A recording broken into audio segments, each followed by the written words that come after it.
Hello ফেসবুকের বন্ধুরা, সবাইকে জানাই সালাম, আসসালামু আলাইকুম। আশা করি সবাই ভালো আছেন। আল্লাহর রহমতে আমিও ভালো আছি। দেখেন, আর দিনের মতন আজকেও একটা ভিডিও নিয়ে আসলাম আপনাদের মাঝে, যে আপনারা বিমের যে কাজটা, এই কাজটা আপনারা কীভাবে করবেন। তো ভিডিওটা যদি ভালো লাগে তো অবশ্যই লাইক কমেন্ট শেয়ার করবেন। শেয়ার করে আরেকজনকে দেখার সুযোগ করে দিবেন, যে হয়তো আপনাদের ভবিষ্যতে কাজে লাগতে পারে। তা আশা করি আপনারা পুরো ভিডিওটা দেখবেন, দেখার পরে তারপরে আপনারা মন্তব্য করবেন। তো আপনাদের যেই কথাটা বলতেছিলাম, যার মূল উদ্দেশ্য চলে যাই।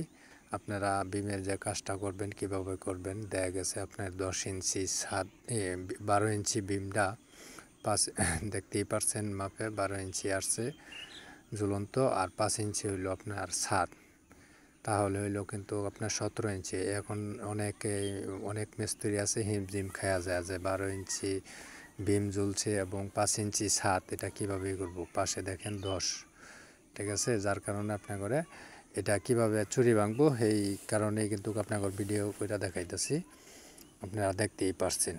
তো এটার উপরে যদি 5 ইঞ্চি থাকে তাহলে আপনার চুরিটা ভাঙবেন আপনি মূলত 14, দেখেন এই যে 14, হ্যাঁ দেখতেই পারছেন যে 14 ইঞ্চি আপনার চুরিটা ভাঙবে। 14 ইঞ্চি চুরিটা ভাঙলে তাহলে আপনার 3 ইঞ্চি কভারিং, 1.5 ইঞ্চি ওইটা।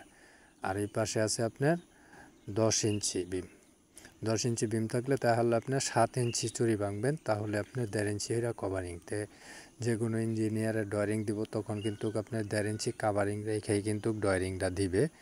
তো এই জন্যই আপনার মাপ দেখাইলাম আমি। পুরো ভিডিওটা আপনারা দেখেন, লাস্ট পর্যন্ত থাকেন। তো যার জন্য আপনার আশা করি মোটামুটিভাবে আপনাদের বোঝাইতে পারছি, জানি না কতটুকু বোঝাইতে পারছি, তবে এভাবে কাজ করবেন ইনশাল্লাহ কিন্তু ইঞ্জিনিয়ারে এবং কেউ ভুল ধরতে পারবে না। তো এই জন্য আপনার ভিডিওটা করে আপনার আমি দেখাইলাম।